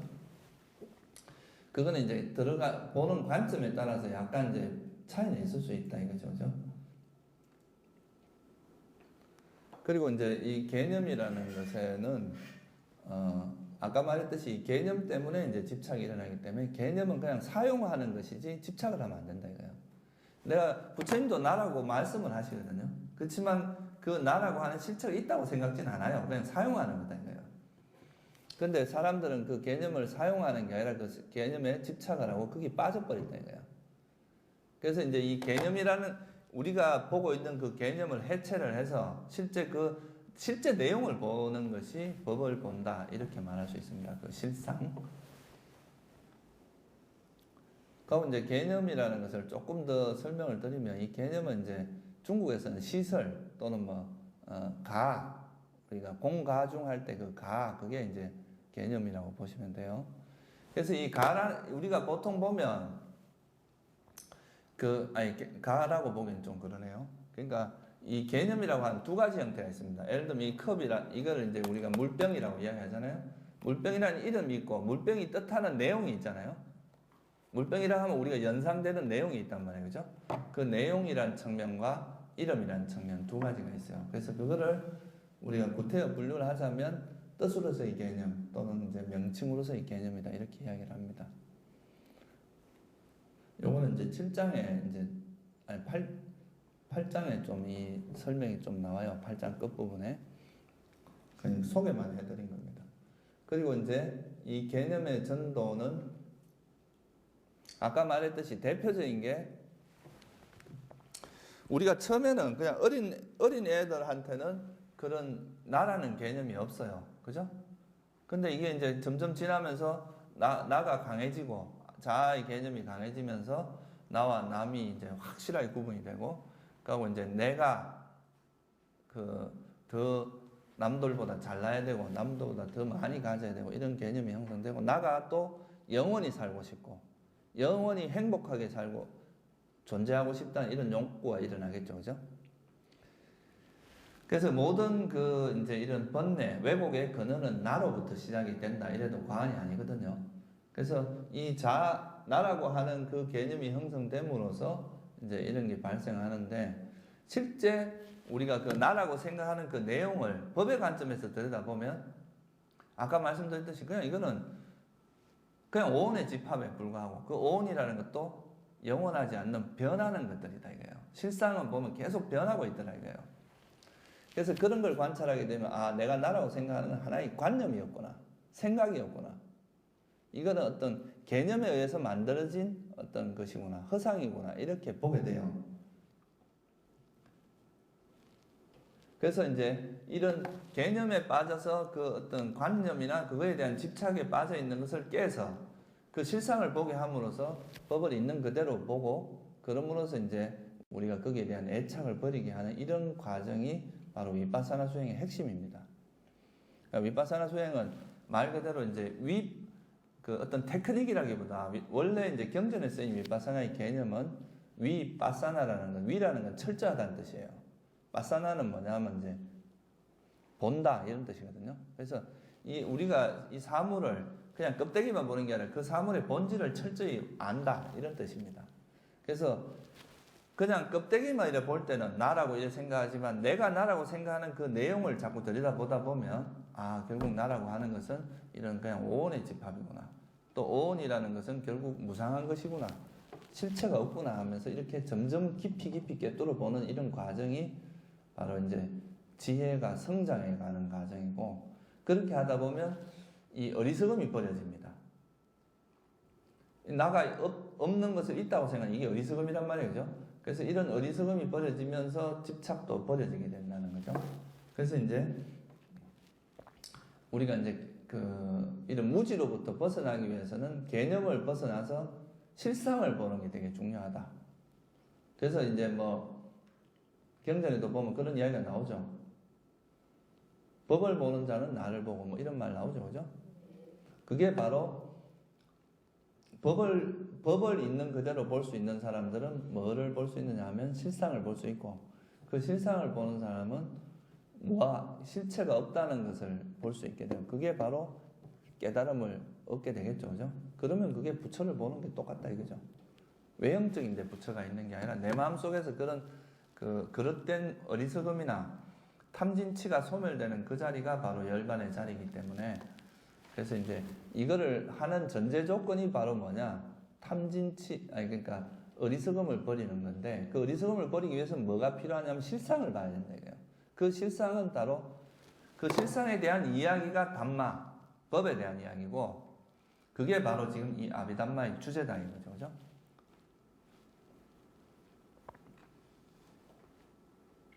그래서 이제 이 실상을, 법을 이렇게 보니까 이제 옛날에 스님들이 관찰을 해서 수행을 통해서 관찰해 보니까 물질이라고 법은 72가지로 분류가 됩니다. 첫째는 유의법이고 또 하나는 무의법이에요. 무의법이라는 건 이제 아쌍카라라 그러고, 유의법은 쌍카라라고 해요. 쌍카라라는 건 형성됐다, 조건에서 만들어진 법이다 이거예요. 이것도 조건에서 만들어진 거죠, 그죠?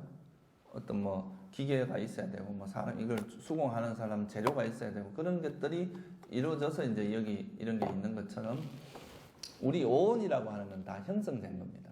조건에서. 그러니까 가래와 또 업에 의해서 형성된 게 오온이기 때문에 그런 것을 유의법은, 그러니까 한마디로 말하면 오온을 이야기한다고 보시면 돼요. 그럼 이 유의법은 또 세 가지로 분류가 가능. 물질과 마음과 마음부수 이렇게 분류가 가능합니다. 그래서 이제 물질, 마음부수 요 세 가지가 이제 유의법이고, 열반은 무의법에 해당해요. 그래서 총 이제 물질은 18가지, 마음은 1가지, 마음부수 52가지, 열반 1가지 이렇게 해서 이제 총 72가지 법으로 나눠집니다. 근데 여기 보면 물질이 이제 추상적 물질이라 그래서 나중에 아비담마 그 책을 보시면 10가지가 더 있어요. 그게 이제 북방 아비담마에서 이야기하는 불상응 행법하고 좀 비슷합니다. 근데 이거는 실제 이제 법의 개념에 들어가진 않아요. 그건 추상적 물질이라는 건 개념의 범주인데 좀 중요한 개념이라서 그냥 버리지 않은 거라고 생각하시면 됩니다. 그래서 이제 여러분 스님들이 요 72가지 법에 대해서는 외우는 게 좋습니다. 이 용어를 못 외우면 계속 용어 때문에 힘들어요.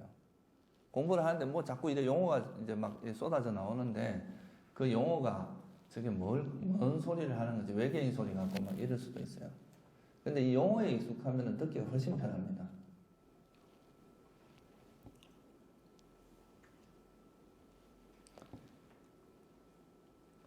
그래서 제가 아마 그 아비담마에 보면은 72가지 법에 대한 표가 어디 있을 겁니다.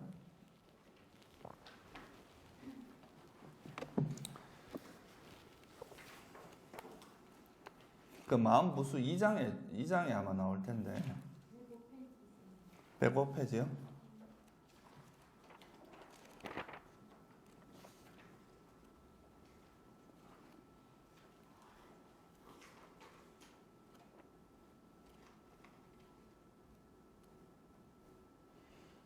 이거는 저 마음에 대한 이야기고 또 마음부수가 있어요. 뒤에 보면 여기 있네.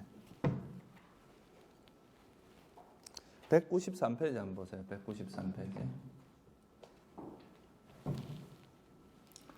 거기 보면 이렇게 나오죠, 그죠?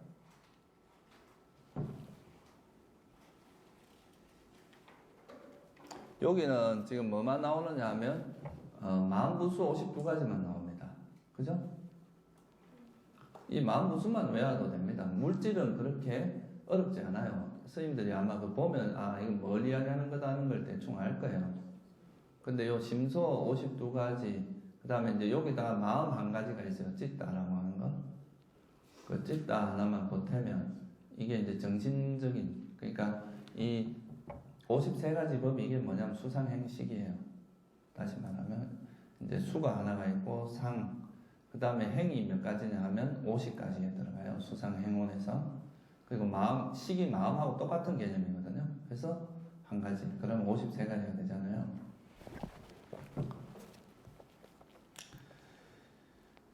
이거를 30초 내로 외우면 이제 좀 어느 정도 숙달됐다 이렇게 말할 수 있어요.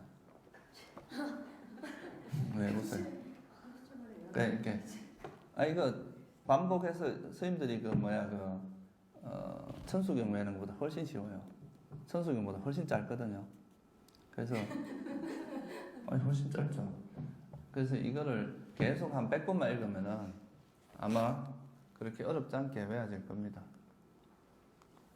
그러니까 이거를 외우실 때 이제 끈을 읽기를 보통 우리가 기억할 때 제일 좋은 게 이제 7에서 8을 안 넘어가는 게 제일 좋다고 하거든요. 그러면 여기 한 단위로 기억이 되기 때문에 기억이 쉽다고 이야기를 해요.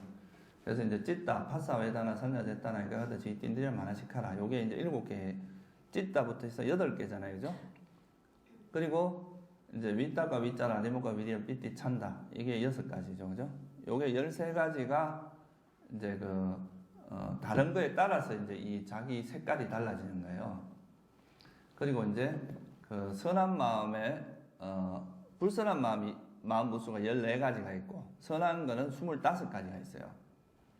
그래서 이제 다른 것과 같아지는 게 13가지가 있고, 그러니까 13, 14, 15인데 15가 아니라 25예요.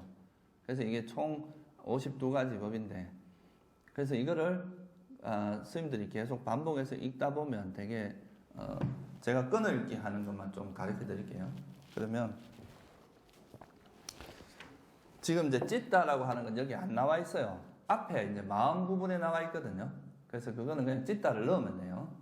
그래서 찢다 들어가고 찢다는 하나가 들어가겠죠, 그죠? 그 다음에 찢다는 마음이란 뜻이에요. 빨리어로.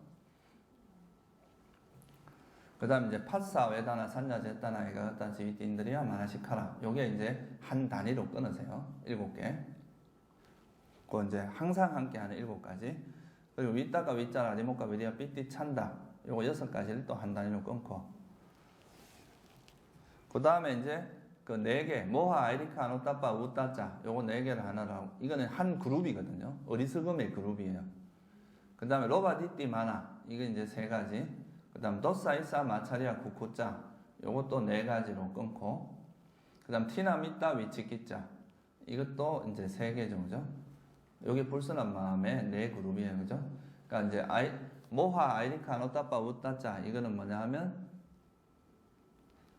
이제 어리석은 그룹이죠. 그 다음에 뒤에 이제 선하다고 하지 않고 아름답다고 돼 있죠, 그죠? 이거는 이제 아란도 이런 마음이 일어나기 때문에 이제 아름답다고 이야기하는 거예요. 아란의 마음은 불선을 넘어선 개념이거든요. 그래서 선하다고만 말할 수 없어서 아름답다고 이야기하는 거예요. 그거는 나중에 제가 또 설명을 드리기로 하고, 여기서 그러니까 7가지. 삿다, 사띠, 히리, 오따빠, 아로바, 아도사, 따따라마자, 따따. 요까지를 끊으세요. 그 다음에 이제 까야 찢다라고 되어 있죠, 그죠? 까야 빠사띠, 찢다, 까사띠, 빠사띠 이렇게 2가지로 나오잖아요, 그죠? 이제 까야 찢다 이거는 반복됩니다. 그러니까 이걸 구태여 2번 할 필요는 없고, 까야 찢다, 빠사띠, 라우따, 무두따, 까마냐따, 빠구냐따, 우주까따, 빠냐, 우주까따까지. 이 까라면 몇 가지예요? 6가지 하고 빠냐까지 하면 7가지죠, 그죠? 그리고 나머지 6가지, 나머지를 하나로 묶고. 그러니까 빠사띠, 라우따, 무두따, 까마냐따, 빠구냐따 요까지 하나로 하고요. 그 다음에 빠냐, 까루나, 무디따, 삼마와짜, 삼마까만따, 삼마아찌와 요 6개를 또 한 단위로. 이거는 이제 그 때때로 들어가는 거잖아요. 그죠? 중간에 놓쳤어요.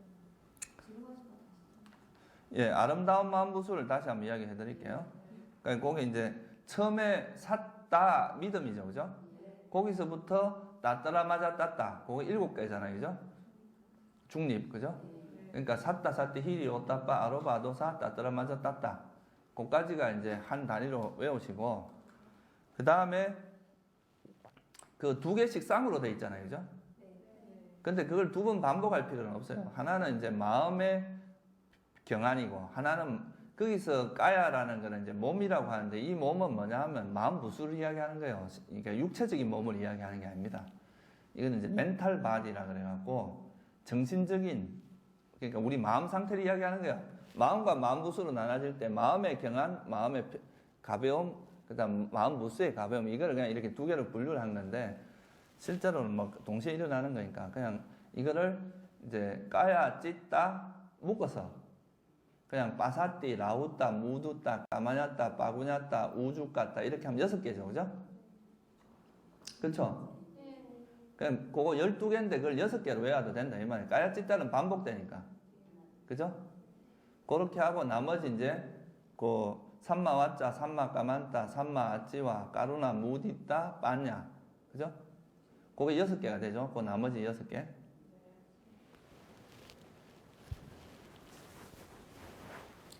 그렇게 해서 그 외우시면 됩니다. 그러니까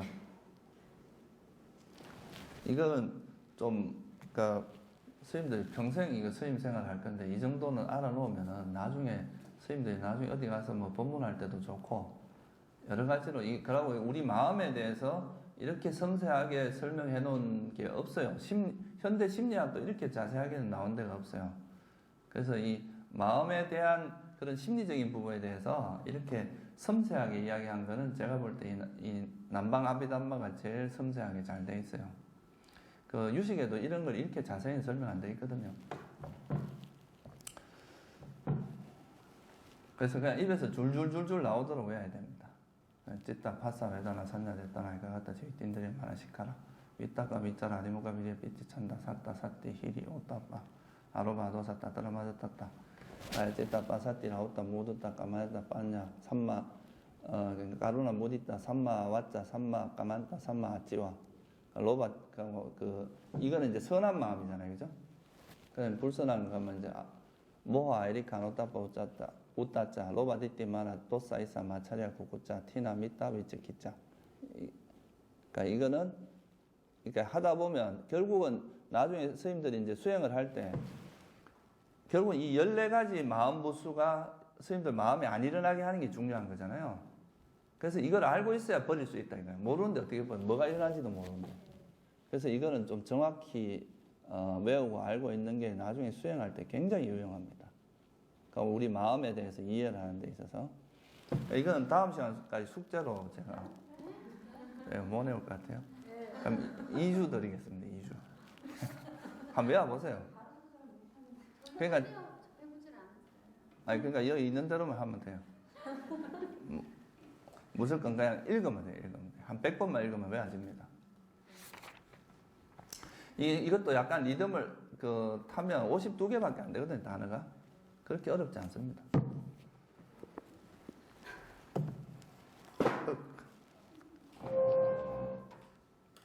그래서 이 72가지 법은 지금 이제 스님들한테 지금 설명을 드렸지만, 유의법하고 무의법의 차이는 말씀을 드렸고, 이제 유의법에는 크게 나누면 2가지로 나눌 수 있어요. 나마루빠. 우리가 명색이라고 이야기했죠. 그죠? 그 12연계본 명색이 있잖아요. 그 명이라고 하는 게 빨리어로 나마라는 뜻입니다. 나마. 나마는 뭐냐 하면, 어디에 기운다 이런 뜻이에요. 우리가 어디에 뭐가 대상이 나타나면 그쪽으로 마음이 기우는 거 있죠? 이거를 이제 나마라고 이야기를 해요. 루빠는 물질을 이야기합니다. 이거는 뭐 이제 장애다. 이 물질이 있으면 안 보이고 이렇듯이 뭔가 장애되는 이런 걸 의미하는데, 그래서 이제 물질은 변형되는 것이라고 보통 이야기합니다. 물질은 이렇게 계속 모양이 이렇게 하나로 있는 게 아니라 변형되잖아요. 풍화작용이나 뭐 이런 걸 해서. 그러니까 이제 보통 이야기할 때 물질은 변형되는 거라고 표현을 하고 정신은 기우는 거다 이렇게 표현을 해요. 그래서 물질과 정신 이렇게 나눌 수 있고, 이 정신은 또 마음과 마음부수 이렇게 두 가지로 나눠집니다. 이거는 다음 시간에 좀 자세히 이제 공부를 하게 될까요? 이제 시작이 이제 이 마음과 마음부수에 대한 공부입니다. 그래서 총 이제 물질은 18가지, 정신은 53가지, 그리고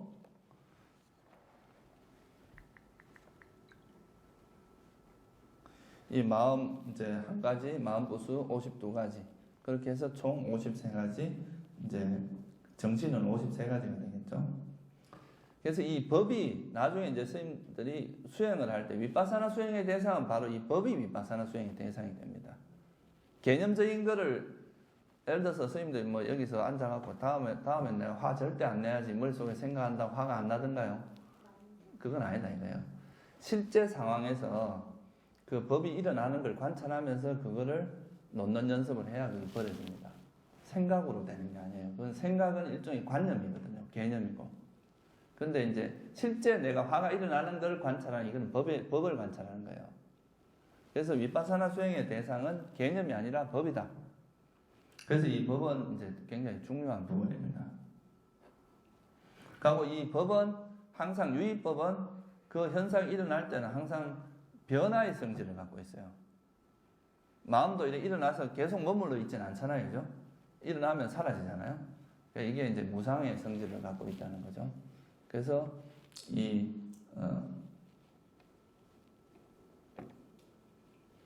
법이라고 하는 것은, 유의법이라고 하는 것의 공통된 특징, 각자가 가지고 있는 어떤 그 우리가 뭐라면 별상이라 그러기도 하고 특징이라고, 빨리어는 이걸 라카나라고 해요. 특징이라 그러죠. 특징. 그 법이 가지고 있는 나름대로, 화가 일어날 때 특징은 뭐예요? 막 팍 이렇게 올라오는 거 있잖아요. 이런 게 있고, 그 집착이라고 하는 건 딱 붙드는 이런 특징이 있잖아요. 그런 특징이 있지만 이것들이 가지고 있는 공통된 특징은, 공통된 성질, 이걸 공상이라 그러죠. 공통된다. 이 공상은 무상고무아의 특징을 무상고무아의 그런 성질을 갖고 있어요. 그래서 이제 그거를, 이 유의법은 공통적으로 이런 무상고무아의 성질을 갖고 있다는 거죠. 무의법은 무아에는 있지만 무상고무아는 아닙니다. 상락정이라 그러죠. 이 형성된 법이 아니다 이거예요. 그래서 이제 정리를 해보면 이 아비담마라고 하는 것은 그 아까 말했듯이 이런 개념에 대한 이야기가 아니고 뭐에 대한 이야기라는 거예요? 법에 대한 이야기다 이거예요. 앞으로 이제 법에 대해서 자세히 공부를 하게 됩니다. 그러니까 이제 개념, 제가 이제 대략적인 것만 말씀을 드렸는데, 그 법이 72가지 법이 있는데 그 72가지 법에 대해서 하나하나 이제 공부를 하게 될 거예요. 그래서 이제 이거를 중국에서는 대법이라고 번역을 하게 됐어요. 아비담마를 대할 대자에다 법이고, 그러니까 법에 대한 이야기다. 또는 성법이라 하게 됐어요. 남방에서 이걸 성법으로 번역을 합니다. 뭐냐면 최상의 법이다. 이거는 이제 그 남방의 그 법구경에서 이제 법구경 이야기를 보면은 거기 보면 이제 부처님께서 33천에 올라가서 마야 부인한테 이 아비담마를 쓰라는 그런 이야기가 나옵니다.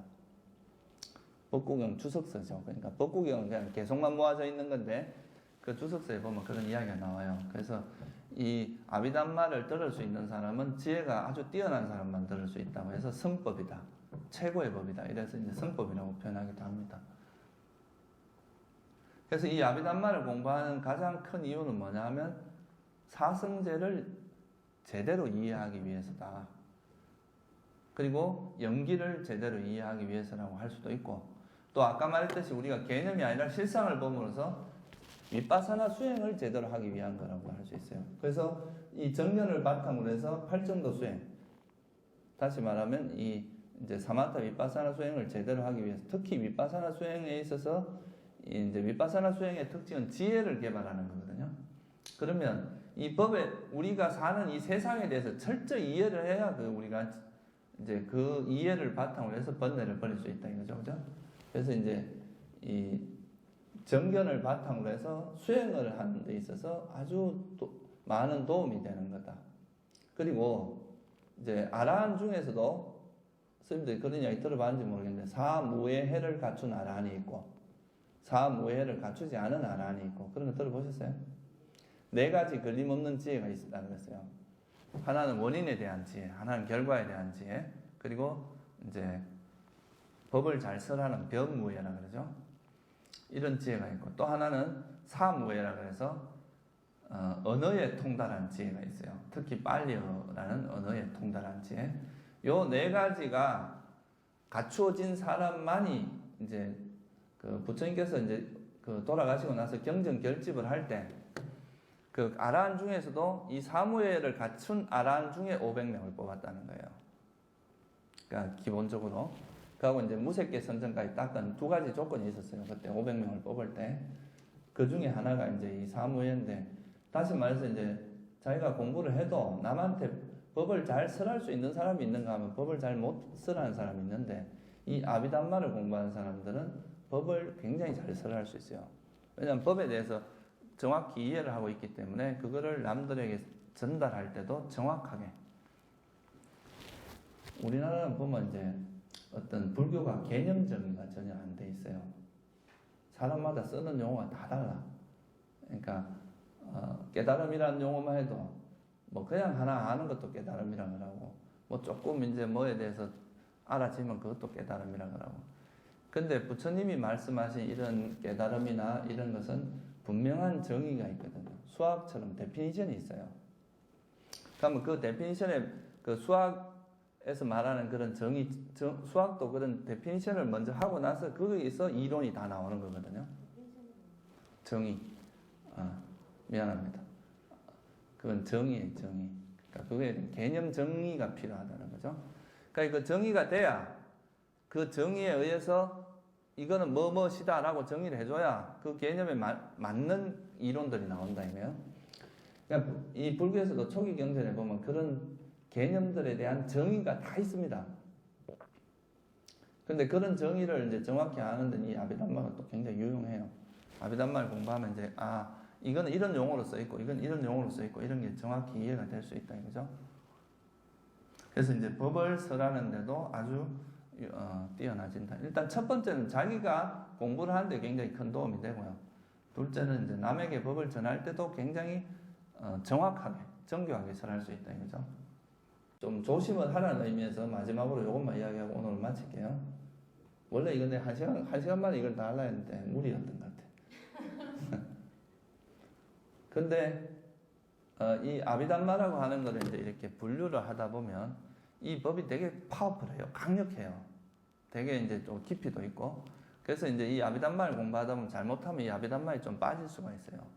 너무 이 개념, 이게 이제 사실은 아비담마라고 하는 건 담마에 대한 이야기잖아요. 그러니까 개념을 벗어나기 위해서 이 아비담마를 공부하는데 또 아비담마라는 그 이제 법을 너무 개념화, 또 이제 실상을 전달하려고 하다 보면 이런 현상은 탐욕이다. 이런 현상은 성냄이다. 이렇게 언어화해야 되잖아요. 그러다 보면 또 여기 빠져갖고 이 법에 대한 집착, 이걸 법집이라고 이야기하거든요. 그런 게 일어날 가능성이 있어요. 근데 이것도 역시 이 법 자체는 우리가 이제 편의상 이렇게 설명하기 위해서 하는 거지만 너무 여기에다 또 집착을 많이 한다거나 이렇게 하면 또 다른 새로운 형태의 개념에 집착을 하는 것이 될 수도 있어요. 그러니까 이거를 그냥 우리의 마음 현상, 스님들이 공부하면서 일어나는 자기의 마음의 어떤 변화, 수행할 때 필요한 그런 마음을 이해하고 또 진리를 이해하는데 이제 활용을 하는 쪽으로 이제 이거를 써야지 너무 여기에 빠지고 막 그렇게 하는 것은 좀 조심을 해야 됩니다.